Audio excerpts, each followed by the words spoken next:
నమస్తే, welcome to Andhraprabha. ప్రస్తుతం నాతో పాటు OBC Morcha president, BJP party తెలంగాణకి సంబంధించినటువంటి key decision maker, Rajya Sabha MP Laxman గారు మనతో పాటు ఉన్నారు. ఆయనతో మాట్లాడే ప్రయత్నం చేద్దాం. రీసెంట్గా జరిగినటువంటి 5 రాష్ట్రాల ఎలక్షన్స్ గురించి చర్చించే ప్రయత్నం చేద్దాం. ముఖ్యంగా వెస్ట్ బెంగాల్లో జరిగినటువంటి పరిస్థితుల గురించి కూడా, ఈ నేపథ్యంలో ఏం జరుగుతుందో తెలుసుకునే ప్రయత్నం చేద్దాం. నమస్తే సార్. నమస్తే రాధా. ఎలా ఉన్నారు సార్? చాలా బాగున్నాను. సో ముఖ్యంగా అంటే ఎన్నడూ లేని విధంగా వెస్ట్ బెంగాల్లో బీజేపీ పార్టీ కమలం వికసించింది. అయితే బీజేపీ పార్టీ ఈ రకంగా అంటే ఇంత పెద్ద ఎత్తున ఓట్ షేర్ రావడం అనేది మామూలు విషయం కూడా కాదు. అండ్ అలాగే మమతా బెనర్జీ సీఎం పదవికి రాజీనామా చెయ్యను, ఏదన్నా ఉంటే హైకోర్టులో తేల్చుకుంటానని చెప్పేసి అని కొన్ని వ్యాఖ్యలు చేయడం జరిగింది. దాని మీద మీ ఒపీనియన్ ఏంటి సార్? 5 రాష్ట్రాల ఎన్నికలు కనుక విశ్లేషిస్తే చాలా స్పష్టంగా మనకు అర్థమవుతుంది. ఏ ప్రభుత్వాలైతే ప్రజల కోసం పనిచేశాయో, ఏ ప్రభుత్వాలైతే అభివృద్ధికి పెద్దపీట వేశారో, దళారీ వ్యవస్థ లేకుండా పేదవాళ్ళ సంక్షేమ పథకాలన్నీ కూడా పేదలకు చేరాయో, అక్కడ ప్రజలు ప్రజాస్వామికంగా వారు అనుకూలంగా ఓటు వేశారు. అందులో బీజేపీ పాలిత రాష్ట్రాలు అస్సాం, పుదుచ్చేరి, ఇది ప్రో ఇన్కంబెన్సీ ఓట్లు. ఈ ప్రభుత్వాలు చేసిన మంచి పని, ముఖ్యంగా దేశవ్యాప్తంగా ప్రధానమంత్రి నరేంద్ర మోడీ గారి పట్ల అభివృద్ధికి మారుపేరు, ప్లస్ వారి పట్ల ఉన్నటువంటి విశ్వాసం, నమ్మకం. మనం ఓటేస్తే మనకు మేలు జరుగుతుంది, మన ఓటుకు విలువ ఉంటుందని చెప్పి భావించిన వాళ్ళు ఇవాళ బీజేపీ పాలిత రాష్ట్రాల్లో, ఈ 5 రాష్ట్రాలు అస్సాం, పుదుచ్చేరి ఎన్డీఏ ప్రభుత్వాలు అభివృద్ధికి మోదీ గారి పట్ల ఉన్నటువంటి నమ్మకంతో ఓటేసి గెలిపిస్తే, మిగతా 3 రాష్ట్రాల్లో టీఎంసీ వెస్ట్ బెంగాల్లో, అదే రకంగా లెఫ్ట్ డెమోక్రటిక్ ఫ్రంట్ కేరళలో, ఆ రకంగా డిఎంకే తమిళనాడులో, ఈ 3 పార్టీల్లో కూడా వారి అరాచకమైన పాలన, వారి అవినీతికి, ఏ రకంగా మంత్రులు కూడా అవినీతికి పాల్గొని కొంతమంది జైలు వెళ్ళిన ఉదంతాలు. వెస్ట్ బెంగాల్ మీరు చెప్పినట్టుగా 3 పర్యాయాలుగా ప్రజలు నమ్మి గెలిపించి ఓటేస్తే భయభ్రాంతులకు గురి చేసింది మమతా బెనర్జీ. కొన్ని సందర్భాల్లో మీరు నన్ను గెలిపించకపోతే మీకు ఇక్కడ పుట్టగతులు ఉండవు అనేటువంటి ఒక భయానకమైన వాతావరణం, ప్లస్ అరాచకము, అవినీతి, దాంతోపాటు చొరబాటుదారులు బంగ్లాదేశ్ నుంచి వచ్చే వాళ్ళకి ఆశ్రయం కల్పించడము, ప్రభుత్వ పథకాలు, రాయితీలు, వాళ్ళన్నీ కూడా అభివృద్ధిలో వాళ్ళను పూర్తిగా వారికి పెద్దపీట వేయడం, స్థానికల్లో ఉండేటువంటి ఆక్రోషం, ఆవేశం. మోదీ గారు 12 సంవత్సరాలుగా దేశవ్యాప్తంగా ఎన్నికల వరకు రాజకీయాలు, ఎన్నికల తర్వాత సమాన దృష్టితో, ప్రాంతాలు వేరైనా, మతాలు వేరైనా, కులాలు వేరైనా, సమగ్ర అభివృద్ధి, సబ్కా సాత్ సబ్కా వికాస్ అజెండాతో పోతే, మమతా బెనర్జీ వారు ఈ యొక్క ఓటు బ్యాంక్ పాలిటిక్స్లో భాగంగా బంగ్లాదేశ్ ముస్లింలకు పెద్దపీట వేయడం, మిగతా వాళ్ళు విస్మరించడం, ఆ రకంగా దాడులకు ఉపక్రమించడం, హింసాయుత రాజకీయాలు నడపడం, ప్రజలు విసిగిపోయి మార్పు కోరుకున్నారు. ఆ మార్పులో మోదీ గారి మీద ఉన్న నమ్మకం, విశ్వాసం, మోదీ వస్తే అభివృద్ధి జరుగుతుందని భావంతో ఆ 3 రాష్ట్రాల్లో ఆ 3 పార్టీలు, లెఫ్ట్ ఫ్రంట్ కానివ్వండి, డిఎంకే కానివ్వండి, అంతేకాకుండా హిందువుల మీద వాళ్ళని అవమానపరిచే విధంగా, హిందూ ధర్మాన్ని కించపరిచే విధంగా చేసిన వ్యాఖ్యలకు వీళ్ళు మూల్యం చెల్లించుకున్నారు. అందుకనే ఇవాళ అస్సాంలో హేమంత్ బిశ్వ శర్మ మరి గెలవడం అంటే వారి నేతృత్వంలో మోదీ గారు అండగా ఉండి ఈశాన్య రాష్ట్రాలకు అభివృద్ధికి పెద్దపీట వేయడం సాధ్యమైంది. హిమంత్ విషయానికి వస్తే సార్, ఒకసారి అస్సాం గురించే మాట్లాడుకుందాం మనం.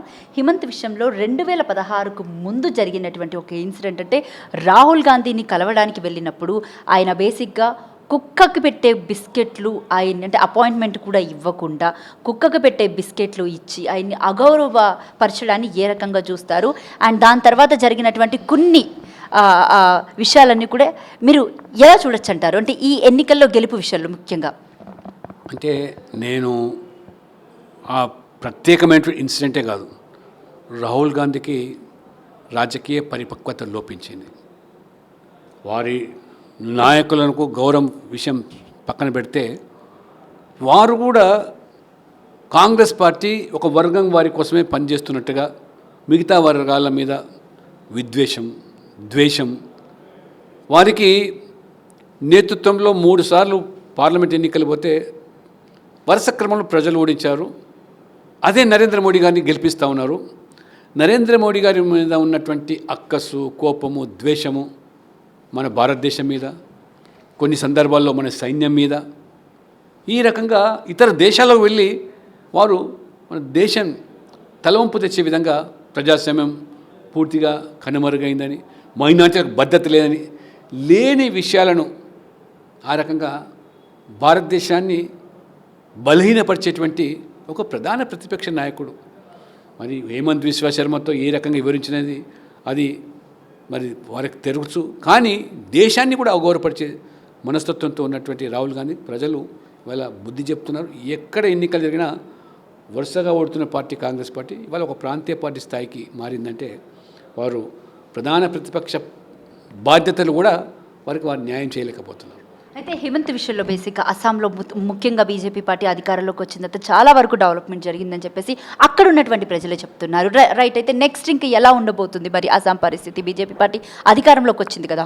అస్సాంలో ఇంతకుముందు మీరు చెప్పినట్టుగా అస్సామే కాదు, ఈశాన్య రాష్ట్రాలు మేమంతా కూడా భారత పౌరులను చెప్పుకునే దానికి సంకోచించేవాళ్ళు. ఆనాడు కాంగ్రెస్ హయాంలో, యూపీ హయాంలో వాళ్ళని పూర్తిగా మరి విస్మరించడం, వారికి అభివృద్ధి దర్దాపులు లేకుండా చేయడం, ఢిల్లీ అంటే మాకు చాలా దూరంగా ఉన్నది అనే భావన వల్ల కలిగింది. అటువంటి మోదీ గారు వచ్చిన తర్వాత ఈ 8 రాష్ట్రాల్లో ఢిల్లీకి కనెక్ట్ చేయడానికి ఎయిర్పోర్ట్సు, రైల్వే కనెక్టివిటీ, వాటర్ వేసు, చివరికి పొలిటికల్ కనెక్టివిటీ కాదు, కేంద్రంలో ఉన్న మంత్రులు అందరూ కూడా తమ శాఖల ద్వారా విధిగా ఒక అభివృద్ధి కార్యక్రమాలు ఈ రాష్ట్రాల్లో చేపట్టాలని చెప్పడం.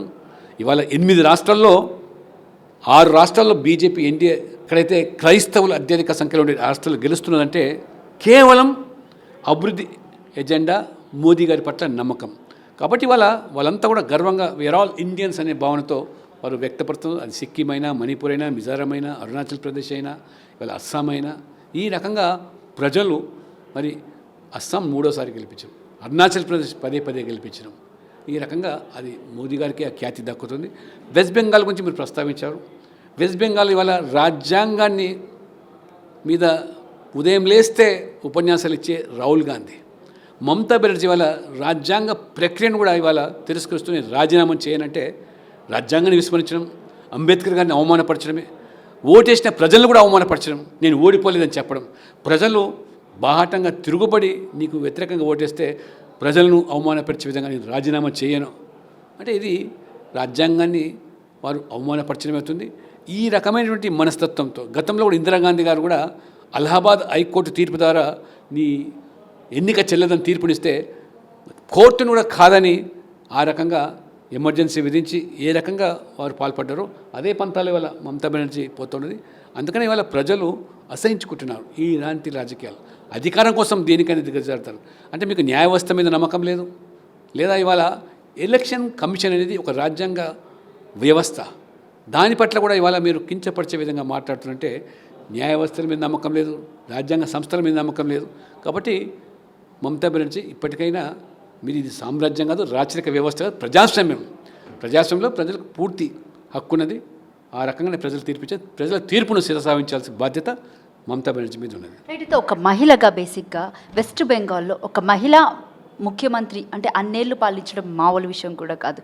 బట్ మహిళలకే భద్రత లేకుండా పోయినటువంటి రాష్ట్రంగా వెస్ట్ బెంగాల్ నిలిచిపోయింది. ముఖ్యంగా ఆర్జీకర్ కాలేజ్లో జరిగినటువంటి ఒక ఇన్సిడెంట్ కానివ్వండి, దాని తర్వాత అంటే ఆ ఇన్సిడెంట్ తోటి ఎంత వ్యతిరేకత వచ్చిందో అందరికీ తెలిసింది. ముఖ్యంగా షేక్ షాజహాన్ అనే వ్యక్తి కూడా చాలా వరకు చేసినటువంటి కొన్ని పనులు ఏవైతే ఉన్నాయో డైరెక్ట్గా టీఎంసీ పార్టీ లోపల ఉన్నటువంటి అంటే కొంతమంది ఆడవాళ్ళని తీసుకొచ్చి అక్కడే రేప్ చేసినటువంటి సందర్భాలు కూడా కనిపించాయి. అంటే ఇట్లాంటి అరాచక పాలన విషయంలో కూడా ఎక్కడ అంటే మహిళల్ని తక్కువ చేసి మాట్లాడిందే తప్ప ఇది తప్పు అని ఖండించినటువంటి పరిస్థితులు కూడా కనిపించలేదు. ఇలాంటి రాచరికపు పాలనని ఏ విధంగా చూడొచ్చు అంటారు? ఒక మహిళ అయ్యుండి మహిళలకే భద్రత లేకపోవడాన్ని ఏ రకంగా చూడొచ్చు అంటారు? దాదాపు అంటే 2011 నుంచి ఇప్పటి వరకు కూడా ఆవిడే ఏలింది వెస్ట్ బెంగాల్ అంతా కూడా. ఇప్పుడు ఆర్జీకర్ ఉదంతమే కాదు, సందేశ్ ఖాళీ ఏ రకంగా అక్కడ అత్యాచారాలకు, దౌర్జన్యాలకు, మానభంగాలకు పాల్పడే వ్యక్తులకు వెన్నుదన్నుగా నిలిచినటువంటి ప్రభుత్వాన్ని మహిళలు, ఏ ఒక్క అమ్మాయి అయితే ఆర్జికర్ మరి ఆ యొక్క ఉదంతానికి గురైనరో ఆ తల్లిని వాళ్ళ బీజేపీ బరిలోకి దించితే ప్రజలు బ్రహ్మరథం బట్టి గెలిపించారు. సామూహిక మానభంగాలకు గురైన మహిళలను కూడా ఇవాళ బరిలోకి దించితే ఆ రకంగా వారు ఇవాళ ప్రజలు ఎంపిక చేశారు. అంతేకాకుండా ఒక మహిళ వాళ్ళ భర్తను చంపి ఆ ఇల్లునంతా కూడా ధ్వంసం చేస్తే ఆ మహిళను గుర్తించి బీజేపీ టికెట్ ఇస్తే ప్రజలు గెలిపించారు. అంటే నిగూఢంగా ఉన్నటువంటి వాళ్ళలో ఉన్నటువంటి భయాన్ని తొలగించే విధంగా నరేంద్ర మోడీ గారు భరోసా కల్పించడం, ఒక మహిళ నుండి కూడా మహిళల మీద జరిగినటువంటి అఘాయిత్యాలను, అత్యాచారాలను ఖండించకపోవడం కాకుండా దానికి కారకులైన వాళ్ళ మీద వారికి చర్యలు తీసుకోకుండా వారికి అంటకాగినటువంటి ఇవాళ మమతా బెనర్జీ టీఎంసీకి ప్రజలు ఏ రకంగా బుద్ధి చెప్పారో ఇది కనువిప్పు కావాలా. మిగతా అధికారంలో మనం చట్టాలకు అతీతం ఏది చేసినా చెల్లుతున్న వాళ్ళకు ప్రజలే నిర్ణేతలు, ప్రజలే రాజులు. కాబట్టి ప్రజాస్వామ్యంలో ప్రజల తీర్పు మనం శిరసావించాల్సిన తప్పితే నేను చేసింది మాత్రం చెల్లుబాటు అవుతుందని చెప్తే అది కాదని చెప్పి ఆనాడు ఇందిరాగాంధీ ఆ రకంగా వివరించిన ఇవాళ మమతా బెనర్జీ వివరించిన చివరికి మహిళా బిల్లును కూడా వాళ్ళు వ్యతిరేకించారంటే మహిళల పట్ల ఉన్నటువంటి వారికి ఏమాత్రం గౌరవం ఉందో. అందుకని మహిళలు తిరగబడ్డారు, యువకులు తిరగబడ్డారు, వాళ్ళు ఓటేశారు, ప్రజాస్వామ్యాన్ని గెలిపించారు. రైట్. అయితే ఈ మహిళా బిల్ ఏమైనా పనికొచ్చిందని అనుకోవచ్చా ఈ ఎలక్షన్స్లో? అంటే ఎన్నడూ లేని విధంగా 90% పోలింగ్ నమోదైందంటే అది మామూలు విషయం కాదు. వెస్ట్ బెంగాల్లో ముఖ్యంగా, బెంగాల్లోనే కాదు తమిళనాడులో కూడా ఏ పార్టీలు అయితే మహిళా బిల్లును అడ్డుకొని ఓడించారో అక్కడ ప్రజలు, మహిళలు వాళ్ళకు బుద్ధి చెప్పారు, గుణపాఠం చెప్పారు. ఇవాళ మహిళా బిల్లును మరి నరేంద్ర మోడీ గారు ఒక ఉదాత్తమైన ఆలోచనతో చట్టసభలో మహిళలు రాణించాలని చేసిన ప్రయత్నానికి గంటి కొట్టిన వాళ్ళకు శిక్షించారు. దానికి ఇవాళ ప్రోత్సహించినటువంటి నరేంద్ర మోడీ గారికి, బీజేపీకి వారు పట్టం కట్టారు. బీజేపీ పార్టీ వెస్ట్ బెంగాల్లో గెలవడానికి గల కారణం, ప్రధాన కారణం బీజేపీ పార్టీ ఇచ్చినటువంటి హామీలా, లేకపోతే మమతా బెనర్జీ మీద ఉన్నటువంటి వ్యతిరేకత? మొట్టమొదటగా నరేంద్ర మోడీ గారి పట్ల ఉన్న నమ్మకము, విశ్వాసము, అదే రకంగా మమతా బెనర్జీ వారి ప్రభుత్వం చేసిన అరాచకాలకు ప్రత్యామ్నాయంగా బీజేపీ పట్ల నమ్మకం ఉంచడం వల్లనే అది సాధ్యమైంది. టీవీకే పార్టీ కాంగ్రెస్తో పొత్తు పెట్టుకోవడాన్ని ఏ రకంగా చూస్తారు? అధికారంలోకి రావడానికి తక్కువ సీట్లు వచ్చాయి కాబట్టి. కాంగ్రెస్ చరిత్ర ఇప్పుడు డిఎంకే అర్థం చేసుకుంటుంది. ఆలస్యంగానైనా ఇప్పుడు ద్రోహం చేశారు, ద్రోహులు అని చెప్పి మాట్లాడుతున్న డిఎంకే పార్టీ మీరు ఏ రకంగా రాక్షస మరి కౌగిల్లో ఈరోజు కొనసాగినారో వాళ్ళ మీద నమ్మకంతో గుడ్డిగా మోదీ గారిని మీరు వ్యతిరేకించి విభేదిస్తే ప్రజలు మీకు బుద్ధి చెప్పారు. ఇప్పటికైనా మీకు డిఎంకే కాదు కనువిప్పైంది, మిగతా పార్టీలు కూడా భవిష్యత్తులో కనువిప్పు కావాలి. ఎందుకంటే గతంలో మన రాష్ట్రంలో కూడా ఇదే టీఆర్ఎస్ ఆ కబంధ హస్తాల్లో ఏ రకంగా మీరు కలిసి ఈ తెలంగాణ రాష్ట్రాన్ని భ్రష్టు పట్టించారో భవిష్యత్తులో కూడా కాంగ్రెస్ మళ్ళీ బీఆర్ఎస్ లాంటి పార్టీలు ఏకమవుతానే దానికి ఇది నాంది. ఎందుకంటే ఏ యొక్క డిఎంకే పార్టీలో మరి కూటమిలో భాగస్వామైన పార్టీ కాంగ్రెస్ పార్టీ ఓడిపోగానే ఏ రకంగా ఇవాళ మరి టీవీకే పంచం చేరిందో అదే పంతాలో రేపు బీఆర్ఎస్ కూడా కాంగ్రెస్ పంతాలో చేరే ప్రమాదం ఉంది. తెలంగాణ ప్రజలు దీని పట్ల అప్రమత్తంగా ఉండాలి.